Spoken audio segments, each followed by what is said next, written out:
Cactus তুমি কেঁদো না, যিশুর মুকুটে কাঁটা ছিল তবু তার রক্তে ভেসেছে জোয়ার ভাটা। ক্যাকটাস তুমি কেঁদো না, পাথর তুমি কেঁদো না, তথাগত তিনি স্থান তার ধ্যানস্থ রক্তে চরাচর নত জানু।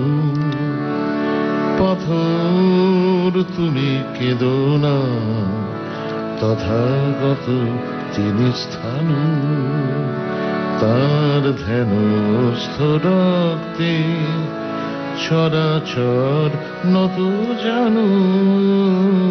পাথর তুমি কেঁদো না। নমস্কার, গান অন্তহীন অনুষ্ঠানের নতুন এক পর্বে আবার আমি হাজির। আশা করি আপনারাও টেলিভিশনের সামনে রয়েছেন। আজকের এই পর্বে আবার আমরা পেয়েছি আমাদের সকলের প্রিয়, আমাদের সকলের ভালোবাসার মানুষ কবির সুমনকে। সুমন দা আজকেও রয়েছেন আমাদের সঙ্গে। আগের পর্বের সমস্ত কথা এবং আজকের এই গান শুনতে শুনতে আমার প্রথমে যে প্রশ্নটা, আমি যদিও এটা সাক্ষাৎকার বলে ধরছি না, কিন্তু একটা প্রশ্ন আজকে সুমনদাকে সামনে পেয়েছি বলে রাখতে ইচ্ছে করছে সুমনদার সামনে। এত মানুষের গান, এত ধরনের গান আপনি নিজের মধ্যে ধারণ করেছেন, শুনেছেন ছোটবেলা থেকে, একটা সংশ্লেষ হয়েছে আপনার মনের মধ্যে। কিন্তু আপনি যখন আপনার নিজের গান তৈরি করেছেন তখন আপনার সুর, আপনার কথা, আপনার গায়কী সব মিলিয়ে আপনি একটা আস্ত নতুন গানের ভাষা তৈরি করেছেন। এটা কি সচেতনভাবে করা নাকি অজান্তেই, নিজের অজান্তেই আপনার ভেতর থেকে বেরিয়ে এসছে? না, কিছুটা সচেতন। আমি বলি, দেখো এই বছরটা আমার হলো সেই 1967 সালে, আমার তখন 18 বছর বয়স, না 66 সালে আমি আকাশবাণীতে অডিশন দিয়েছিলাম।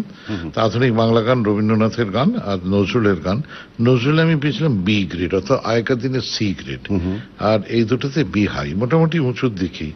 এবং আমি প্রথমে সুধীরলাল চক্রবর্তীর আর হিমাংশু দত্তর দু তিনটি গান গাওয়ার পর এবার তো আমায় একটু উঁচু গ্রেড পেয়ে গেছি, ফলে আমায় তো মাসে একবার রেকর্ড করতে হচ্ছে, এগুলো সিটিং বলা হতো।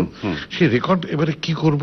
এবার তো মানে মনে রাখতে হবে 66-67 সাল, অর্থাৎ মধ্যাহ্ন সূর্যের মতো রয়েছেন সকলে। হেমন্ত বাবুই বলো, প্রত্যেকে, হ্যাঁ, মান্না দে, সতীনাথ মুখোপাধ্যায়, মানবেন্দ্র বাবু, সাংঘাতিক, শ্যামল মিত্র, মানে বাপরে বাপরে বাবা, সে কি মুশকিল। তাহলে এবারে কি করব? তা রেডিওর যারা কেউ কেউ গীতিকার ছিলেন অনুমোদিত, তারা তাদের বই দিতেন, ফলে সেইগুলোর থেকে আমি তাতে গানের সুর দেওয়া শুরু করি। আমি প্রথম সুর দিই, এটা খুব জরুরি। আমার তখন 12 বছর বয়স, অর্থাৎ রবীন্দ্র শতবর্ষ। তাতে আমি রবীন্দ্রনাথের একটি কবিতায়, আমি রবীন্দ্রনাথ এটা ওই ওর সমগ্র একটা এক খণ্ড এক দাদার কাছ থেকে ধার করে এনে বইটা পড়তে পড়তে কয়েকটা লাইন দেখলাম, আমার বেশ ভালো লাগলো, আমি সেটা সুর দিয়েছিলাম। আমি 7 বছর বয়স থেকে হারমোনিয়াম বাজাই, কাজে 12 বছর বয়সে আমি ভালোই হারমোনিয়াম বাজাতাম। সুরটা এরম দিয়েছিলাম: তোমারে আমি কখনো চিনি না কো, লুকানো নহ তবু লুকানো থাকো, ছবির মতো ভাবনা পরশিয়া, একটু আছো মনের হরশিয়া, অনেক দিন দিয়েছ তুমি দেখা, বসেছ পাশে তবু আমি একা, আমার কাছে রহিলে বিদেশিনী, লইলে তুমি হৃদয়ে মম যিনি। এ ছিল আমার প্রথম। এটা যখন আমি মানুষকে, মানে আমার বাবা মাকে শোনালাম, বললেন অসম্ভব, এটা তোর হতেই পারে না, তুই এটা চুরি করেছিস। ঠিক, এবারে আর কাকে শোনাবো? আমার 2-1 বন্ধুকে শোনাতে তারা কি মাথা মুন্ডু কিছু বুঝছো না, বললেন তোর এসব কি করছিস। আমি যখন মিথ্যে কথা বলেছি, মানে যতবার মিথ্যে বলেছি আমি তোমায় ভালোবাসি, প্রত্যেকে বিশ্বাস করেছে। যখন সত্যি বলেছি আমি তোমায় ভালোবাসি, কেউ বিশ্বাস করেনি। ঠিক সেরকম এই যে সুরটা বন্ধু, এটা খুব ইম্পর্টেন্ট এই জায়গাটা।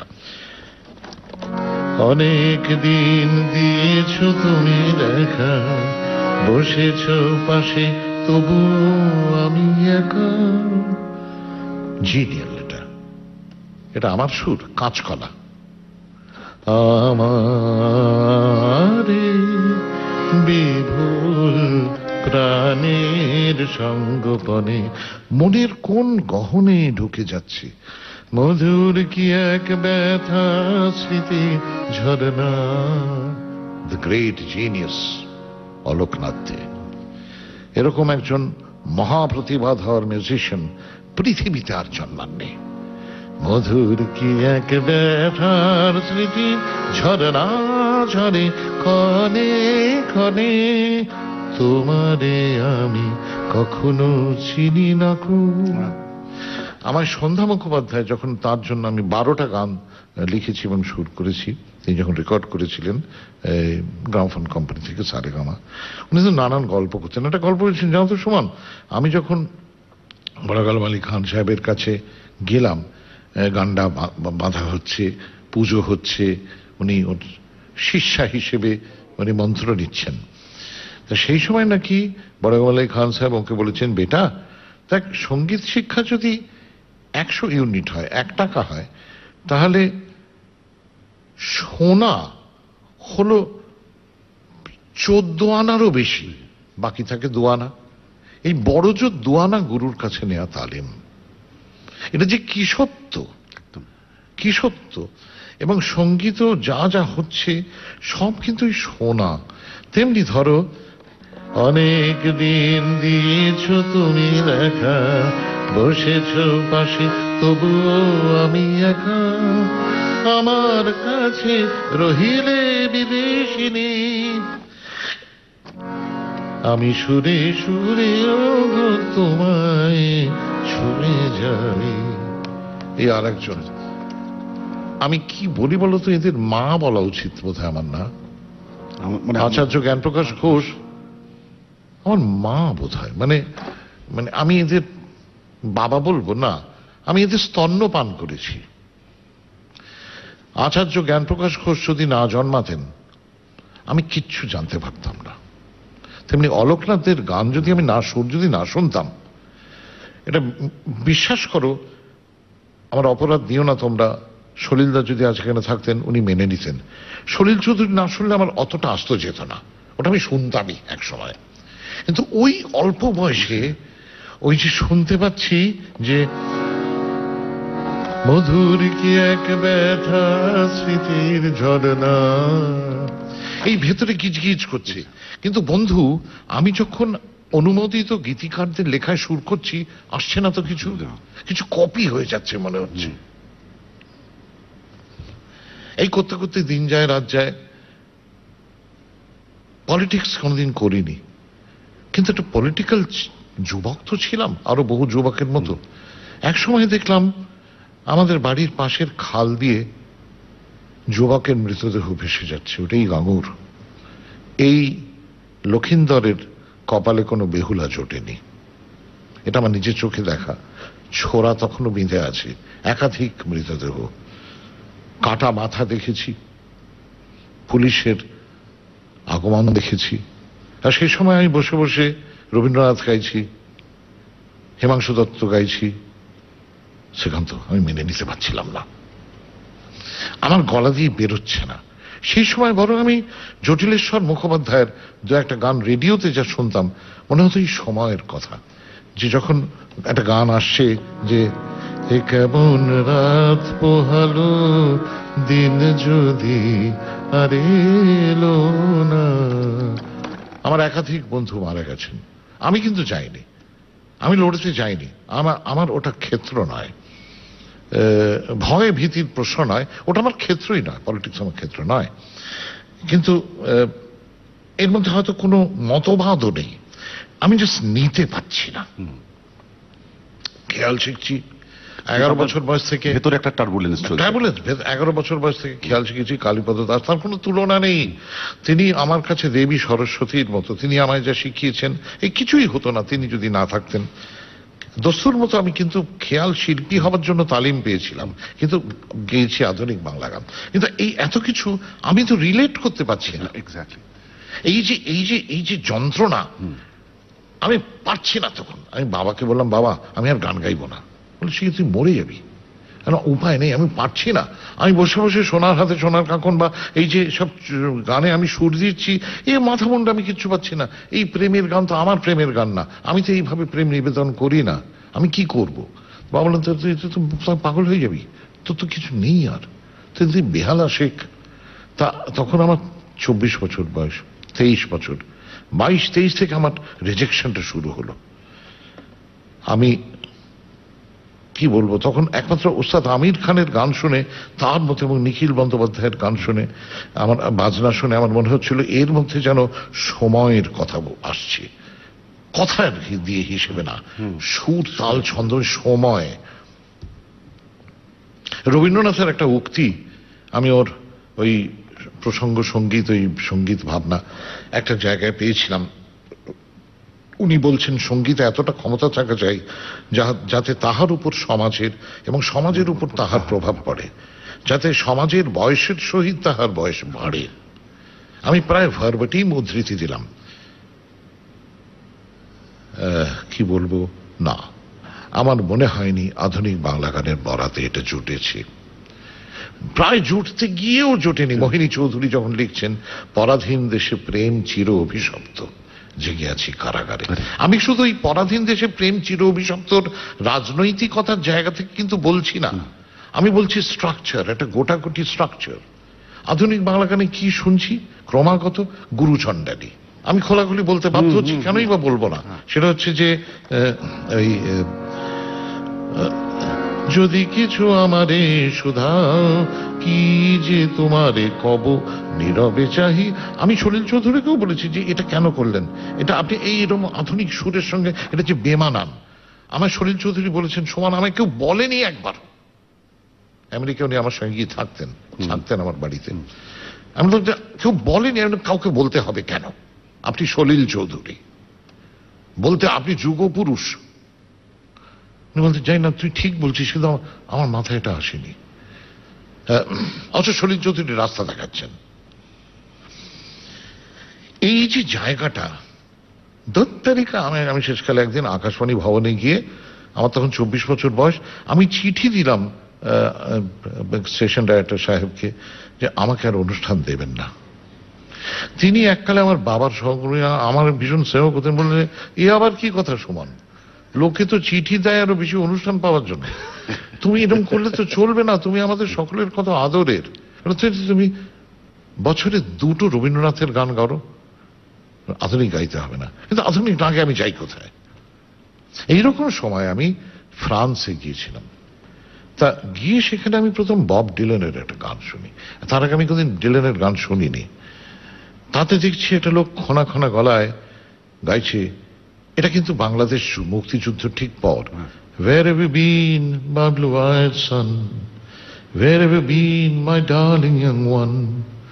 I've been out in the middle of 7 sad forest. আমি যে শুনছি গানটা, আমি বলছি, আরে এই লোকটা তো পেরেছে। সুরটা একটা না, আমাদের ফোক সঙ্গে তো তাই, পল্লীগীতিরও সুর, কিন্তু তাতে যা আসছে, I saw 10,000 I heard 10,000 whispering and nobody listening. এবং I met a young girl, she gave me a rainbow. I met one man who was wounded in love. I met another man who was wounded in hatred. এই যে শুনছি, it was cascading on me. আমার কিরকম মনে হচ্ছে কি যে আমার নবজন্ম হচ্ছে, আমি আর একটা মা। এইবার মুশকিল হয়ে গেল, মানে টার্বুলেন্সটা আরো বেড়ে গেল। হ্যাঁ, আমি তো থেকে যেতে পারতাম ফ্রান্সে, কিন্তু তা পারলাম না। আমি বাড়িতে চলে এলাম। আমি বাবাকে অসম্ভব ভালোবাসতাম, এখনো বাসি। তা উনি নেই যদিও, কিন্তু আছেন। মানে আমি বাবার জন্য ফিরে এলাম, বাবাকে ছাড়া সম্ভব না। এবং বাবা বললেন, তুই কি করবো, তুই নিজে গান লিখবি, লিখতে দেখি। তাই কিচ্ছু হচ্ছে না। তারপর একদিন বসে বসে আমি গান লেখার চেষ্টা করলাম। গানটা এরকম হলো। এ কেমন আকাশ দেখালি তুমি, এ কেমন আকাশ জন্মভূমি, এ যে শুধু কান্না, শুধু কান্না, শুধু কান্না, কান্না কান্না। এ কান্না চাই না, আমি চাই না, আমি চাই না, চাই না, চাই না। এ কেমন কান্না শেখালে তুমি, এ কেমন কান্না জন্মভূমি। আমি যখন বাবাকে শোন, এই প্রথম বাবা আমার সত্যি কথাটা মেনে এলেন। এটা তুই সই করেছিস? এটা তো সুর রে, এটা তো সুর হয়েছে, আর লিখেছিস লেখা রে। এই আমি আরো এই গানটা কমপ্লিট করেছিলাম, হয়নি। তারপর আমার লড়াই শুধু শুধু শুধু। দেখো আমি প্রচুর শুনেছি, আমি কি করব, কি করে, আর লেখা আমার আসে না, আমি ওরকম নই। অনেকে ভাবেন আমি খুব প্রতিভাবান, একটুও না, একেবারে না। শুনিলেও না। ওর জীবনের শেষ দিকে একদিন বললেন, শোনো সুমন, অনেক ভেবে দেখিয়েছি তুমি কে। কে বলে? পাগলা দাশু। এখন কথাটা হচ্ছে যে এই শুধু সুর, সুর খেয়েছি একটাই জিনিস, সুর তাল ছন্দ, এই যে জিনিসটা। এবারে এ তো বেরোতে চাইছে, কিন্তু আমি তো নিখিল ব্যানার্জি না, আমার মুখ দিয়ে বেরোচ্ছে না, কথা ছাড়াবে। আমি তো বাঙালির ছেলে। প্রবলেমটা এইখানে, প্রবলেমটা হলো এই যে আমি অনেক ঘুইরা শেষে আইলাম রে কলকাতা, এই আজব কলকাতা, এর রকম সকম দেখা আমার ঘুইরা গেছে মাথা। হ্যাঁ, এই হচ্ছে জিনিয়াস অফ ঋত্বিক ঘটক। উনি হেমাঙ্গ বিশ্বাসকে দিয়ে শুরু করেছেন, শ্যামল গেয়েছেন, তাই না? আমি কি বলবো? বাড়ি থেকে বাইরে, বাড়ি থেকে বাইরে। এইগুলো তো আমার মাথা মাথা গিজ গিজ করছে, কি করব কি করব। আমায় তো গান তৈরি করতেই হবে। যেমনই চলে গেলাম, পালাতে হলো। আমি একটা পেঁচে পড়ে আমায় পালাতে হলো। আমি রাজনীতির লোক না, কিন্তু মিথ্যে কতগুলো ঝামেলায় পড়ে আমি পালিয়ে গেলাম, প্রাণে বাঁচলাম। ওইখানে গিয়ে ভোল্ফ বিয়ারম্যানের অনুষ্ঠান শুনছি, একটা গিটার বাজিয়ে একটা লোক এরকম শার্ট প্যান্ট পরা গান গাইছে, এরকম কোনোদিন দেখিনি। এবং অদ্ভুত অদ্ভুত সব গান, অদ্ভুত সব গানের কথাগুলো, কথা গান মেলানো, একটা যেন নতুন কিছু, কথক ঠাকুর যেন। এই করতে গিয়ে, ওদের সঙ্গে কাজ করতে করতে একদিন শহীদ কাদরী, আমার বন্ধু শহীদ কাদরীর একটা কবিতা পড়তে পড়তে, রাষ্ট্র মানেই লেফট রাইট লেফট, এইটা পড়ে আমার মাথায় একটা গান এলো। রাষ্ট্র মানেই, দাঁড়া, রাষ্ট্র মানেই কাঁটা তারে ঘেরা সীমান্ত, রাষ্ট্র মানেই পাসপোর্ট নিয়ে উমেদারি, রাষ্ট্র মানেই ম্যাপে বাঁধা আমার দিগন্ত, রাষ্ট্র মানেই সবকিছু দারুণ সরকারি। এটা কিন্তু আমার লেখা। মাঝে মাঝে আমি শহীদের কবিতাটা লাগিয়ে, ছেলে মেয়েরা বললো, আমার বন্ধুরা বললো, এই এটা ভালো হয়েছে রে, এটা শিখবো। এই হলো। এরপর একটা গান তৈরি করলাম বসে বসে, ওই আমরা সবাই একসঙ্গে গাইবো বলে। ভালো লাগছে না, ভালো লাগছে না, ভালো লাগছে না, লাগছে না, অসহ্য এই দিনকাল। এর মধ্যে সলিল চৌধুরী ইনফ্লুয়েন্স রয়েছে। হ্যাঁ, আচ্ছা, আমি তখন সে সময় পিয়ানো, আমার খুব শখ ছিল পিয়ানো অ্যাকর্ডিয়ন বাজাবো, শিখিনি। সলিলদা বলতো, তুই শিখিস নি কি, তুই সব শিখিস কেন? তুই পারপেন্ডিকুলার হারমোনিয়াম বাজাতে থাক। বলে আমাদের ভারতবর্ষে আমরা সব পারপেন্ডিকুলার হারমোনিয়াম বাজাই, বুঝলি, বাঙালির ছেলে কায়দা করে বেঁচে থাক। হ্যাঁ, তা আমিও একটা অ্যাকর্ডিয়ন কিনে পারপেন্ডিকুলার হারমোনিয়াম বাজাতাম। তা এই বাঘ রক্তের স্বাদ পাচ্ছি।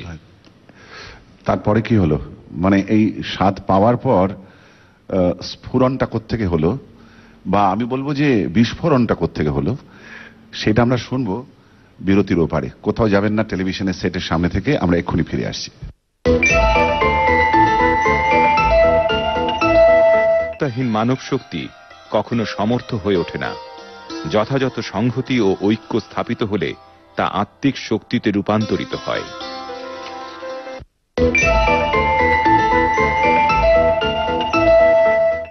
আমরা ওই কথার ফ্লো থেকে বেরোতে চাই না। এবার কি হলো বলুন সুমনদা? দেখো, এবার নেশার মতো ছেলেমেয়েরা বলছে, সমান আরো গান দে, আরো গান দে। কিন্তু আমি গান দিচ্ছি, মানে দিতে পারছি না ঠিক ওইভাবে, বেরোচ্ছে না। একটা বেরোলো, ফ্রাগেন eines lesenden Arbeiters, বেটোল্ড ব্রেক্টের লেখা। এই কবিতাটা পড়ে মানে আমার মাথা থেকে অরিজিনাল আর কিছু কি কোনটা অরিজিনাল, আমার কিছু অরিজিনাল না। তা সেই ব্রেক্সটের এই কবিতাটা পড়ে ওই কবিতাটার ধাক্কায় একটা গান বেরোলো, সেটা হচ্ছে এরকম: কে তৈরি করেছিল তাজমহল, সে কি শাহজাহান? শাহজাহান সারাদিন সারা রাত সারা মাস ছেনি হাতুড়ির ঘায়ে গড়েছিল কি নানা নানা তাজমহল। সে যে শ্রমিকের সৃষ্টি, শিল্পীর সৃষ্টি, শয়ে শয়ে মানুষের মহান সৃষ্টি। ইতিহাসে সেই কথা লেখা নেই, মানুষের ইতিহাস লিখতে হবে। দেখো হারমোনিয়াম শুনতে পাচ্ছি সুরের মধ্যে, গিটার নয় কিন্তু হারমোনিয়াম, কিবোর্ডস। তখন কিবোর্ডস আমি ডান হাতে বাজি, কিবোর্ডস আর হারমোনিয়াম সোজা কথায় ভাই, আর এই পারপেন্ডিকুলার হারমোনিয়াম সলিল চৌধুরীর কথা। তো এইটা যখন 7টি তরুণ না 30 কার শ্রমের সৃষ্টি, এটা ব্রেক্সটের লাইন। কেতাবে কেতাবে শুধু রাজাদের নাম, বহু বিধ্বস্ত ব্যাবিলন যারা গড়েছিল বারবার। ব্রেক্সট প্লাস আমি, ইতিহাসে লেখা নেই তাদের সুনাম, যেন ইতিহাস হাসপাস করেছে রাজাদের ভারে। এই হচ্ছে আমার হিউমার। এই আমার একটা লাইন খুললো, যেন ইতিহাস হাসপাস করেছে রাজাদের ভারে। এইখানে ফনা তুললেন সুকুমার রায়। আমার জীবনকে যদি কিছু পাল্টে দিয়ে থাকে সঙ্গীত এবং সুকুমার রায়, বুঝলে, যে তোর গানে পেঁচিয়ে সব ভুলে গেছি, এরকম প্রেমের উক্তি ভাই আমি কোনোদিন পড়িনি, কিঞ্চিত লেখাপড়া করেছি গুরুদের আশীর্বাদে, এরকম পড়িনি। এবং ওই আদিম কালের চাঁদিমহীন তোড়ায় বাঁধা ঘোড়ার ডিম, মানে লোকটা না ভাষাটা, আমার ভাষা চলেনি, আমাকে ফাঁসি দিক লোকে, জেলে পুরুক। রবীন্দ্রনাথ আমার কাছে বাংলা ভাষা চালাতে পারেননি, বঙ্কিম পারেননি, শরৎ পারেননি, কেউ পারেনি। বাংলা ভাষাকে চালু করেছেন আমার কাছে সুকুমার রায়। চট করে মনে পড়ে মটকার কাছে আধখানা মালপোয়া কাল থেকে আছে। এটা কি? ঠিক এই ধরনের জিনিসকে ভেঙে ভেঙে ইংরেজরা র‍্যাপ করেছে না, আমরা কিন্তু যাইনি এর কাছে। হ্যাঁ, তা এই সুকুমার রায়ের ব্যাপারটা কিন্তু ভেতরে ভেতরে খেলা করছে, এইটা কিন্তু অজান্তে হচ্ছে। এরপর আমি আমেরিকা চলে যাই, তার কারণ আমেরিকা গিয়েছিলাম যন্ত্র কিনতে, কেন আমার হচ্ছে গ্রুপ, মানে গ্রুপে গান গাইবো, গণসঙ্গীত একটু হবে আর আধুনিক গান, গণ আধুনিক গান। তা কিন্তু সেটা করতে গেলে যন্ত্র চাই, যন্ত্র কোথায় পাবো? বিশুর গাইছে ছেলে মেয়েরা সবাই, একমাত্র উপায় ইলেকট্রনিক মিউজিক। কিভাবে করব? আমেরিকাতে একটা পরীক্ষা দেওয়া ছিল, চাকরিটা পেয়ে গেলাম। কাজেই চাকরিটা আমি পেয়ে গেছি বেলা সত্যি করে আমি সোজা আমেরিকা গেলাম। কেন? যন্ত্র কিনবো বলে। বিশ্বাস করো হারমোনিয়াম ছুঁয়ে বলছি, এই যে আমেরিকায় গেলাম, শুধু আমেরিকার কাজ করছি, সেটার সঙ্গে প্রচুর শুনছি আবার ব্লুজ, জ্যাজ, আমেরিকান ফোক সংস, এবং কিবোর্ড কিনে বাজাচ্ছি। এই প্রথম এই বাজাতে বাজাতে আগুন দেখেছি আমি কত জানলাম, এই প্রথম একটা গান আমার ভেতর থেকে এলো, যে গানটার মধ্যে কোনো তথাকথিত রাজনীতি নেই। কত জানলায় তার মুখের আদর, কত জানলায় ঝরে অকাল বাদল। বাবা, এটা বাবা গেলেন বেড়াতে, বাবাকে বললাম, বাবা বললো, শোন তুই হচ্ছিস আদর্শ সঙ্গীতকার। এরকম কেন? বলে তুই কখনো একা নস, সবসময় তোর সুরের মধ্যে দিয়ে ছায়া ফেলছে পৃথিবী। এরকম কিরম বলো তো? বলে এটা তুই তোর মাথায় আসেনি না? এলাম না। বলে মেরে বতন তুই দেখো, ওই বুড়ো আমাকে বললো যে তুই হচ্ছিস আদর্শ সঙ্গীতকার, তুই কখনো একা নস, তোর পেছনে তোর বাপ, ঠাকুরদা, মা, দাদু, আরো অসংখ্য মানুষ রয়েছেন, তারা আশীর্বাদ করছেন তোকে। সেই সুরগুলো তোর মধ্যে দিয়ে খেলে বেরোচ্ছে, যে রূপটা দিচ্ছি সেটা আমি। কিন্তু এই জায়গাটা খুব জরুরি, বুঝতে পেরেছো? যে মানে আমরা কি একা, মানে সেনেকার কাহিনী যদি না থাকতো শেক্সপিয়ার ট্র্যাজেডি লিখতে পারতেন না, মোৎসার্ট না থাকলে বেথোভেন মিউজিক করতে পারতেন না, সলিল চৌধুরী পারতেন যদি উনি ফোক সংস না শুনতেন। বিরাট প্রভাব আছে, বিরাট অকল্পনীয় প্রভাব। এবারে কেউ না, রবীন্দ্রনাথ কোথেকে পেয়েছেন? রবীন্দ্রনাথ একটা ইন্টারভিউ কেউ নেয়নি, মানে কি বলবো, এখন ইচ্ছে করে চলো রবীন্দ্রনাথের ইন্টারভিউ নিয়ে এখন এইভাবে গানগুলো বেরোতে লাগলো।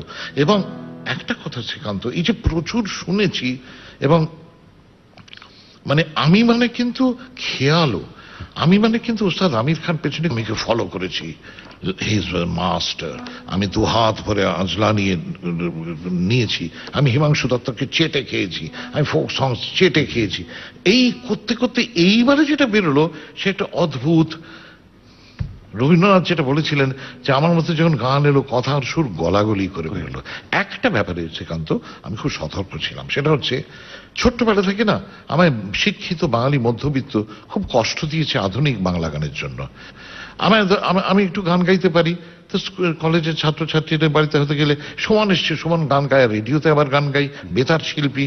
তা আমার একটা গান শুনতে চেয়েছে, আমি এই গানটা গাইছি, মনে আছে তো নতুন নতুন রং ধরেছি সোনার পৃথিবীতে, যেন ভালোবাসা ছড়িয়ে আছে নীল আকাশের গায়ে। গানটা শুনলো বুঝলে লোকগুলো, বললো ইস তুমি রবীন্দ্রনাথের গান গাও না? তো রেডিওতে তো রবীন্দ্রনাথের গান না। এটা কি গান হলো? এই কথাটা শ্রীকান্ত আমায় অন্তত কয়েকশো শিক্ষিত বাঙালি শুনেছে, যারা এই জীবনে একটি কাজের কাজও করেননি। সো ফাইনালি আমি যখন এই বাঘটাকে টের পেলাম ভেতরে, I wanted to take it out on Bengalis. যে এইটা ছিল আমার রাগ, এটা হলো আধুনিক বাংলা গানের নিশান।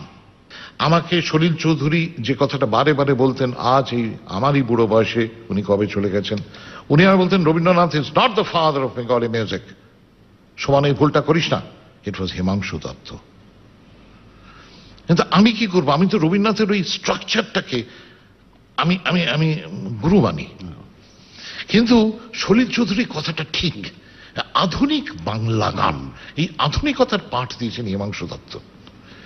কিন্তু গান ওই আমার নাই বা হলো পার, এই আমি রবীন্দ্রনাথের চাকর হয়ে গেলাম।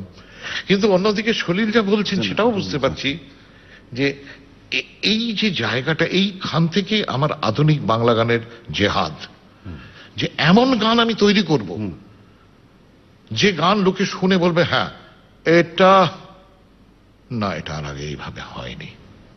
কাজেই বলতে পারো এটা সেই রাগ থেকেও।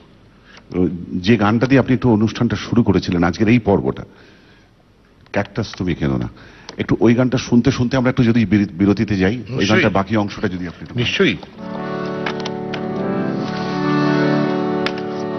আকাশ তুমি কেঁদো না, তোমারই মতন ফাঁকা অনেকের বুকে কাঁদছে বিবর্ণ বেঁচে থাকা। আমি জানি আমার আগে এটা হয়নি, এবং এই ক্ষমতা আমাকে দিলেন ইতিহাস, এই ক্ষমতা আমাকে দিলেন আমার গুরুরা, এমনকি খোদ রবীন্দ্রনাথ ঠাকুর। আকাশ তুমি কেঁদো না, তোমারই মতন ফাঁকা অনেকের বুকে কাঁদছে বিবর্ণ বেঁচে থাকা। আকাশ তুমি কেঁদো না, তোমারই মতন ফাঁকা অনেকের বুকে কাঁদছে বিবর্ণ বেঁচে থাকা। আকাশ তুমি কেঁদো না।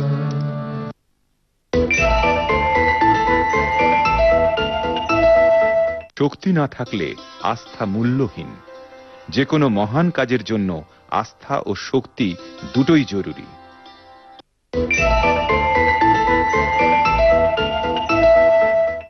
বন্ধু তুমি কেঁদো না, আমারও কান্না আছে, কাঁদি না তোমারই জন্য, তুমি ভেসে যাও আছে। বন্ধু তুমি কেঁদো না। আসলে এইটুকু অংশ মানে গানটার এইখান এসে একটা, এই স্তবকে এসে গানটার একটা এমন উত্তরণ হয় যে মানে এটা গাইবার লোভ সামলাতে পারলাম না।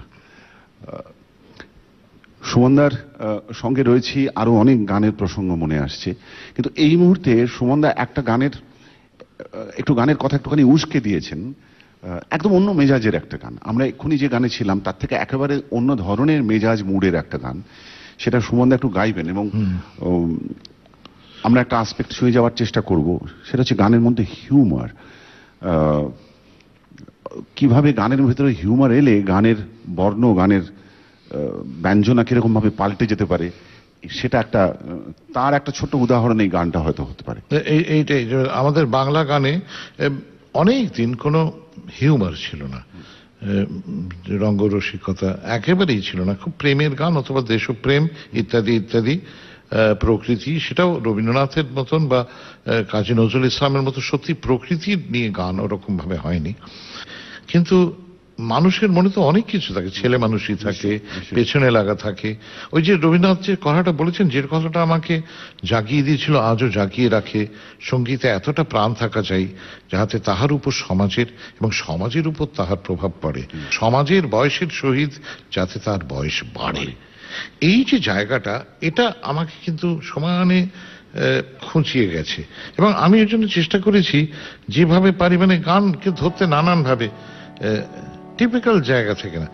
আকাশ এখন জানলার ফ্রেমে ধরা, মনে মনে তাকে পাঁচ দিয়ে গুণ করা, গুণ ফলে শুধু বারান্দা দিয়ে দেখা, আর একটুখানি আকাশের সীমা রেখা, আকাশ এখন জানলার ফ্রেমে ধরা।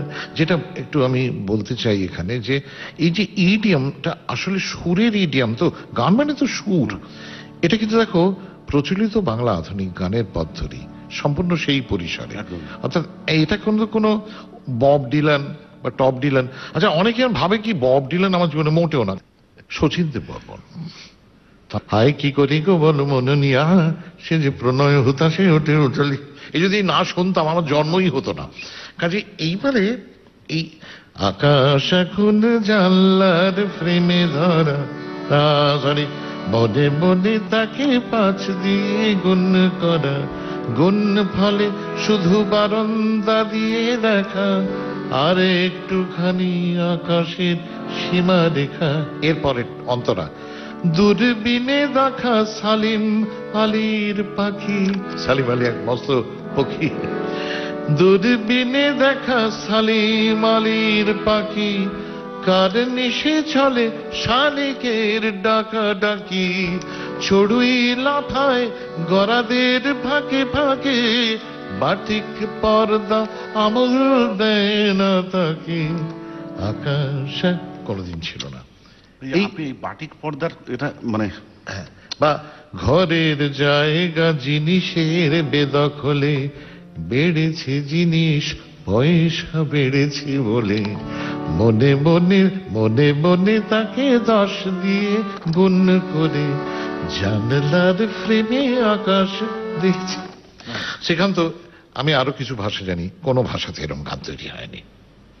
এই যে জায়গাটা মানব জীবনের, মানুষের জীবনের সুখ দুঃখতা, নিত্য জীবন, ঘরের এবং এই সুরে এটাকে রাখা। আপনি এটা শুনতে শুনতে আরেকটা গানের কথা মনে আসছে, যদিও সেটার মধ্যে হয়তো হিউম্যান নয়, কিন্তু মানে একটু প্রৌঢ় মানুষ, দুজন প্রৌঢ় মানুষ, স্বামী স্ত্রী, তারা তাদের নিজেদের মধ্যে ভালোবাসাটাকে আরেকবার রিডিসকভার করছেন অনেকদিন পরে, আবার লোডশেডিং হলো বলে। আপনি কি করে যে এরকম একটা গান ভেবেছিলেন, মানে আপনাকে কিছু বলার নেই। না না, বুঝতে পেরেছি তুমি বলছো মোমবাতিটা কোথায় গেল, টর্চটা জ্বলছে না, ঘরে আবার অন্ধকার, দৃষ্টি চলছে না, রান্নাঘরে পড়লো বাটি, অথচ নেই ঝগড়া ঝাঁটি, বাইরে এসো চলে, জানলা দিয়ে একটু আলো আসছে তাই লাগছে ভালো, সন্ধে হলো বলে, লাইটারের আলোয় খুঁজি তোমার মুখ, ক্লান্ত বুঝি বয়স রাখে হাত, ও হাত তুমি ধরেই ফেলো, আজ যখন আলোই গেল, একটু পরে রাত। রান্না ঢাক, আধার ঢাকা, চায়ের লোভে ব্যস্ত থাকা আমার অবসর। চায়ের পাট তোলাই থাক, কাজের কাজ নিপাত যাক অনেক দিন পর। এই যে জায়গাটা, এটা একটা আর একটা জায়গা। প্রেমের গান প্রচুর হয়েছে, অসামান্য প্রেমের গান। বয়স্ক মানুষের কোনো প্রেমের গান আমাদের দেশে ছিল না। মানে আপনি এমন কয়েক একটা লাইন, যেমন আমরা এখনো তো শিহরিত হই যতবার জানি না বয়স হলে রাত কেন, জানি না বয়স কেন রাত জেগে পাইচারি করে। হ্যাঁ, এই এরকম একটা লাইন লিখেছিলেন আপনি, মানে একটা অদ্ভুত লাইন। ওটা ইয়েতে ছিল, জানি না কে দিয়েছিল, পলাশকে তার ডাক নাম। হ্যাঁ, এইখানে দাঁড়িয়ে যেমন খুব অল্প বয়সী একটি মেয়ে, তিনি আমায় একটা SMS করেছিলেন, তাতে ছিল শুধু লেখা আদর, আর কিচ্ছু না। এবং অবভিয়াসলি সেই মেয়েটির প্রেমিক ছিলেন, অন্য দেশে থাকেন, জাস্ট আদর। এবং এই একটা কথা ইট ট্রিগার্ড আ হোল লট, যে আদর শুধু এটুকুই SMS, রংধনু আর 7 সমুদ্র, তেপান্তরের দেশ।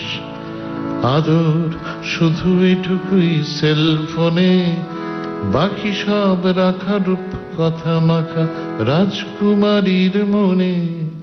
আদর শুধু এটুকুই পেতে পারি, বুড়ো সং আর কতটুকু পাবে জানেন রাজকুমারী। এইখানটাতে আমার মডেলের লেখা কবিতা মনে পড়ে গিয়েছে। সেখানে রানীর প্রেমে পড়েছেন এক ক্লাউন, প্রবীণ ক্লাউন। রানীও তাকে ভালোবাসেন, এবং সেই রানীর প্রাসাদের তলায় সেই প্রবীণ ক্লাউন তাকে গান শোনান, সেরেনেড। পরে এর ফাঁসি হবে, গর্দান যাবে, কারণ এটা তো হওয়ার কথা না। তা এই কবিতাটা মনে পড়ে একটা অদ্ভুত জায়গা হলো। আদর শুধু এটুকুই হলো স্বাদ, কাঁপা হাতে আর বুড়োটি গলায় র‍্যাপসোডি সংবাদ।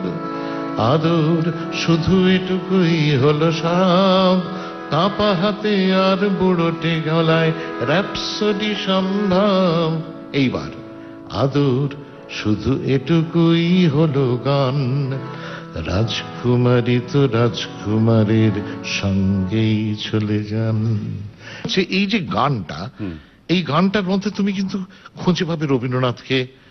যেমন নাম না জানা প্রিয়া, নাম না জানা ফুলের মালানি। এই যদি না শুনতাম, একটা গানের একটা লাইন তো বেরোয় না। এই সমানে সলিল চৌধুরী বনাম আমি, সলিল চৌধুরী বনাম রবি ঠাকুর, রবি ঠাকুর বনাম হিমাংশ দত্ত, এই সব চলেছে তালগোল পাকিয়ে। এই যে জায়গাটা, যে আমার জীবনের একটা সেরা গান। টুক করে আলো দেখা,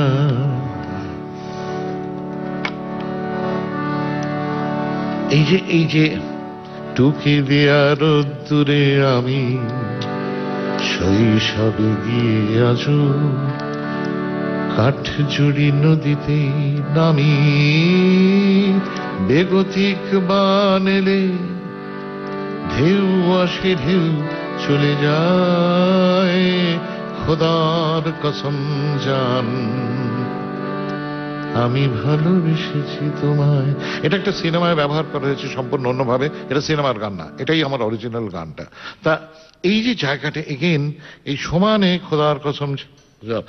এবারে ধরো একটা জায়গায় গিয়ে আসে, পাশের বাড়ির মেয়ে, তার মুখে তোমাকে জান, খোঁজে খোঁজে গিয়ে গেছি শ্যামল মিত্তিরের গান। কি করে গাই তো ভাবি, মানুষটা মন গলায়, খোদার কসম জান আমি ভালোবেসেছি তোমায়। এবারে যৌবনে বেপরোয়া, ভালোবাসা সেও তো তোমার সন্ধানে ঘুরে মরা, বোকা কবিদের অভিসার তোমায় খুঁজেছি আমি, কি আদিম বাঁচার নেশায় খোদার কসম জান আমি ভালোবেসেছি তোমায়। এবার শেষ স্তবকটা যেটা বলছিলাম তোমায়, এখন বয়স হলো, তুমি এলে বৃথা দিন গেল, তোমার নবীন চোখে আসে জল, চোখ মুছে ফেলো, দেখো জান ভালোবাসা প্রবীণের প্রলাপে ঘনায় খোদার কসম জান আমি ভালোবেসেছি তোমায়। আমরা সবাই কেন সুমনদার গান শুনলে এত ইমোশনাল হয়ে পড়ি, সেটা আজকে আরেকবার নতুন করে উপলব্ধি করলাম। আজকের পর্ব শেষ হচ্ছে, গান অন্তহীনের আজকের পর্ব, কিন্তু আগামী দিনে সুমনদাকে আমরা ভীষণভাবে চাইব, এবং সুমনদা আজকে কথা দিয়ে যাবেন যে উনি আবার আসবেন আমাদের গান অন্তহীনের অন্য কোনো পর্বে। এই পর্বের শেষ যদি সুমনদারই কোনো গানের সুরে থাকে, আমরা সেই সুরটা কানে নিয়েই শেষ করতে চাই আজকে। তাহলে ও গানওয়ালা আর একটা গান গাও, আমার আর কোথাও যাবার নেই, কিচ্ছু করার নেই। ও গানওয়ালা আর একটা গান গাও, আমার আর কোথাও যাবার নেই, কিচ্ছু করার নেই। ছেলেবেলার সেই বেহালা বাজানো লোকটা চলে গেছে বেহালা নিয়ে, চলে গেছে গান শুনিয়ে। এই পাল্টানো সময়, এই পাল্টানো সময় সে ফিরবে কি ফিরবে না জানা নেই। গানওয়ালা আর একটা গান গাও, আমার আর কোথাও যাবার নেই, কিছু করার নেই।